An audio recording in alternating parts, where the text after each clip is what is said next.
Hi, my name is Rebecca and welcome to Yarn and Pajamas. Today is not a crochet video, but it is more of a haul video. I'm going to include it in my Saturday shopping playlist, but it is all of the thrifting hauls that I have to show you. It's a culmination of many different trips. Some I went with my sister when she was here for Thanksgiving, and then some was with Danette. And one was just me by myself, just stopping in at a Goodwill. But I want to show you some of the stuff I got. I did not pack all of the stuff I have upstairs because some of it is already put away because it's like kitchen items and it's glass and it's heavy. So I have a few items to show you and then I'll just describe the other ones. But I want to start with one of my favoriteest finds because I know I've probably said this before, but I love blue carnival glass. So blue carnival glass reminds me of my childhood. My mama had a lot of blue carnival glass. She had a lot of different items around her house. But the most specific memory that I have of blue carnival glass is she had this pitcher and these 4 goblets. And it's the goblets because she used to make Jell-O in those for us when we were kids. And I mean, we felt like we were just so fancy eating out of those pretty cups and that Jell-O and stuff. And I do have that set. It is downstairs.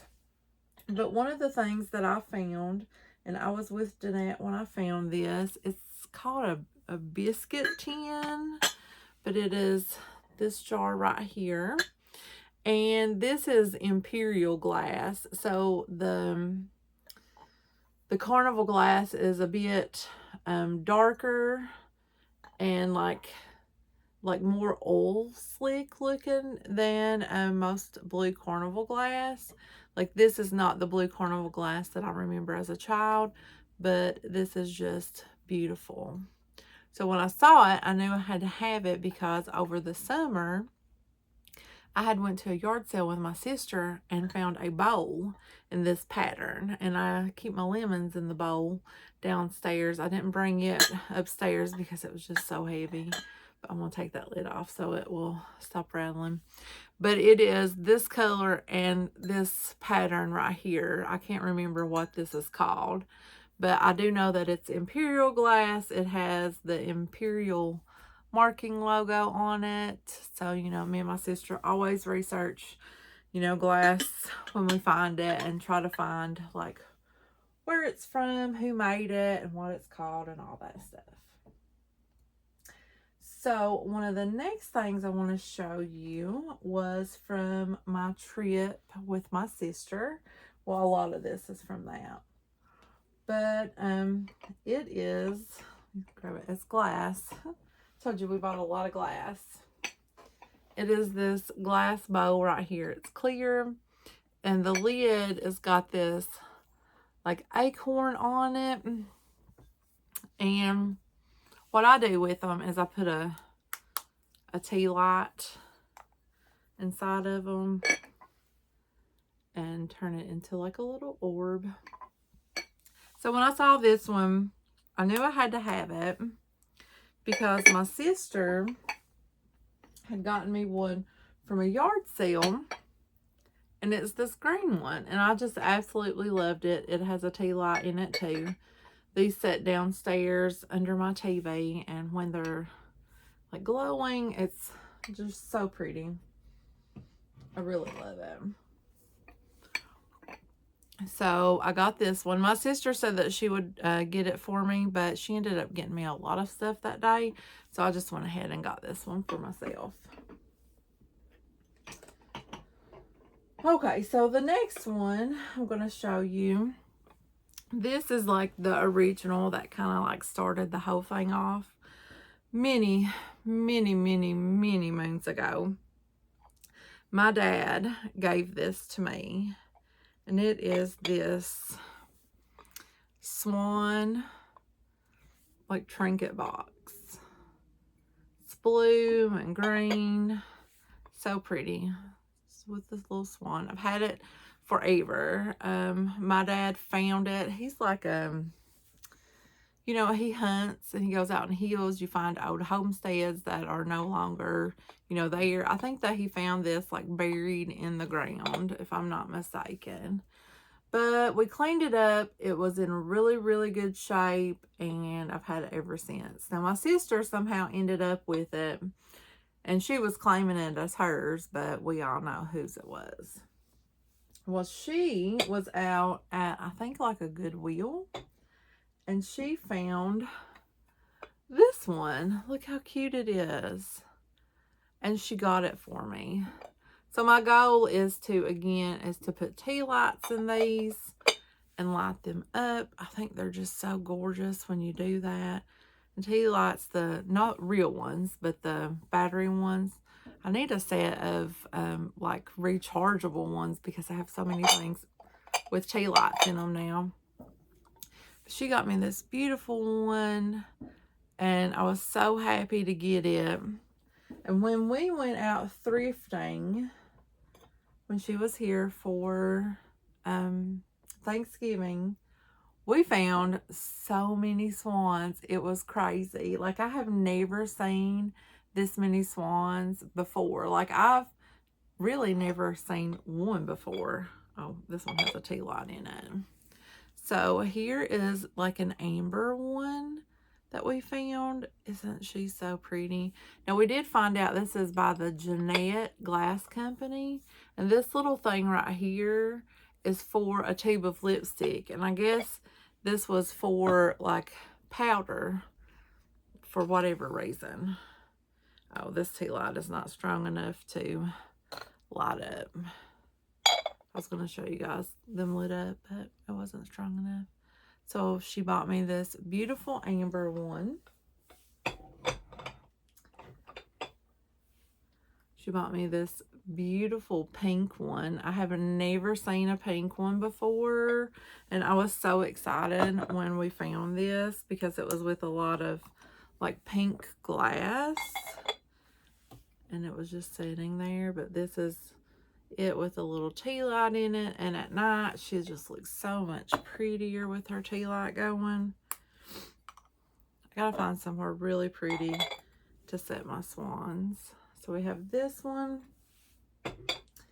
and I have one more, and it's a clear one that she's just so pretty. So I have 5 swans now, and I'm so happy with all of them. So thank you, Marguerite, for all 4 of them that you bought me. Okay, so so this thing that I bought on I just so happened to stop into a Goodwill. I wasn't out, I think I was out looking for mini pies, and I was over at a store. It's called Martin's, and there's a Goodwill beside of it, and I think I was at Martin's to see if they had any little pies in their deli section, and I just, you know, walked on over to the Goodwill while I was there, and I found this. So I have a new obsession. It is with Corningware. There's a stink bug on my ceiling. I hate when those things come in. It's with Corningware, and this pattern was made in the 70s and 80s, I think, and it is the Spice of Life pattern. So it's this pattern with all of these, like there's a tomato, what is that thing called? Artichoke, mushroom, you got an onion. I'm not sure what this brown thing is. And then you got some spices around it. And it has like, always like some kind of saying in French. I'm assuming that's what that is. So I found this one, and it is, let's see. It is the P4B, and it's, doesn't say what kind of quartz it is, but I think it's like either a 2 quart or a 1.5 quart, and it's like a square, like a rectangle shape. It didn't come with a lid. I did order me a lid off of Macari that fits this though, so I got that in, and it just needs to be washed, so I didn't bring it upstairs. But I got this. I haven't used it yet, but I'm excited to.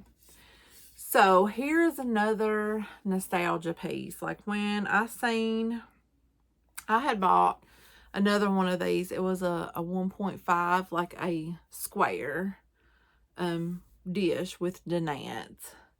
And I was really drawn to it. I was really drawn to this pattern. I really liked it. I was like, I have to have that. I don't know what I'm going to do with it, but I have to have it. So in one day, I found two of the square pieces. One was a 1 quart and one was a 1.5 quart. And they both had their lids and they were square. So I got those. And when I got home that evening, I was, showed my mom and everything. And I had, when my mama moved up here, she is, passed, but before she passed, like she moved up to Indiana, and she had brought like just some of her stuff with her. And one of the things she had brought was some of her corning ware, and she has a big, like a 5 quart in the shadow iris pattern, and she had a big roaster pan in this pattern right here. And it was just so happened I had gotten it out of storage and just set it on the table. So I don't know if I like subconsciously like seen it, but I didn't even know that it was there. And so I can tell you right now, I'm probably remembering this from my childhood, and that's probably why I feel so drawn to it. So now I am collecting pieces that I will use. I'm not going to try to collect everything because there's like so much stuff, so many different pieces. It's unbelievable. I started researching it. But I want to get some pieces that I know that I will use and cook with. And I haven't used this piece, but I bought a 3 quart casserole dish, and I have used it several times. It's probably going to be one of the most used ones. And then the roaster pan that my mama had, it was an A21 roaster pan. I've used it several times since, getting it out and cleaning it up and stuff. So here's that, and like I said, I bought 3 more pieces, a 1 quart, a 1.5 quart, and then a 3 quart, and they all have their lids with them. One of the other things I wanted in this pattern was the salt and pepper shakers because I thought they were so cute. And me and Marguerite was out thrifting. We were at a store called Vintage Treasures. It's like one of those like peddlers malls type deal. And I found a salt and pepper shaker. So now the lids to these things, like here is the lid to the pepper shaker. See that big hole? Like there was like something inside of that, and it was like a stopper almost and it had like a smaller hole in it. Well, it just disintegrated in the water when I washed it. So I was like, well, that's no good. And then here is the salt one. It looks like a normal salt and pepper shaker. And this one's usable. I cleaned it real good, but you can see like the inside, like the silver parts is pulling off. So I did order, it's hard to find the lids to fit this, but I did find on eBay, someone was selling the part right here was clear, and they were selling it, and it had like 2 lids like this, and they're like a light blue. So I did order those to go on my set, and I will be using these once those are cleaned up. I did get them, but they are downstairs to be cleaned because they're a little gross. And then another thing that I got in the Spice of Life pattern that I wanted, because I do remember my mama having one of these, and it's the teapot. Look how cute it is. It is so cute. Now, I do drink tea, so I think that I will use this. It has its lid. It's, it's been used, you can tell. But someone took really good care of it, or they didn't use it all that much. But I was super excited when I found this. We found this at, it's another like type peddlers type mall, like where there's a bunch of vendors on the inside. and it was called Grable Country Stores. So if you're from Northeast Indiana, you've probably heard of it. But we had so much fun in that store. We were there for like forever. Like, and there's still like so much stuff that I probably didn't even see because, you know, in those places there's so much. It's like your eyes just cannot take it all in. So I did find this there. I did find one other piece that was this pattern, but I did not think that I would use it a whole lot, so I passed it up. But that's where I found my 3-quart casserole dish that I also bought. That's downstairs. But I thought I'll use those too, so I got them. Okay. On a trip with Danette, we went to some Goodwills and like a Franciscan shops, which is like thrift shops. And I found this little dude. I couldn't leave him. He was only like $2.99, but he was just kind of, yeah, I just couldn't leave him behind. I want to kind of like fix him a little bit. He's like a little bit crooked. I want to fix him just a little bit, round him up more like a pumpkin. But someone did a really good job on him, and I just didn't want to see him just sit so sadly on the shelf and nobody buy him. So I went ahead and rescued this little crochet dude. So I've got a little crochet rescue, this pumpkin bear. Isn't he so cute? I meant to show him, see his legs so that he can see it. But I think it's like what gets me is like his body and his head are twisted, don't go together. Maybe that helps. I don't know. But I picked him up because, like I said, a good rescue makes you feel good. So that has been my thrifting adventures. Do you guys do that, like find things from like your childhood, or like things like that your mom or grandma had that you really like and want to just surround yourself with now? That's how I feel about like the blue glass and the Corningware. So, and the Corningware, this stuff is good. Like I burnt myself on the 3-quart cooker. I just like lightly, I was like, dang, that got hot. They got hot real fast. So they're really good cookers too. So yeah, so do you guys like to do that? Like to find things that remind you of your childhood and then incorporate them into your life now? And if you do, what are some of the things that you like to like collect or like to look for when you go to thrift stores that remind you, that give you those nostalgia feelings? So yeah. Okay, guys. Well, thank you for looking at all of my stuff that I got, and I will see you guys in the next video. Bye.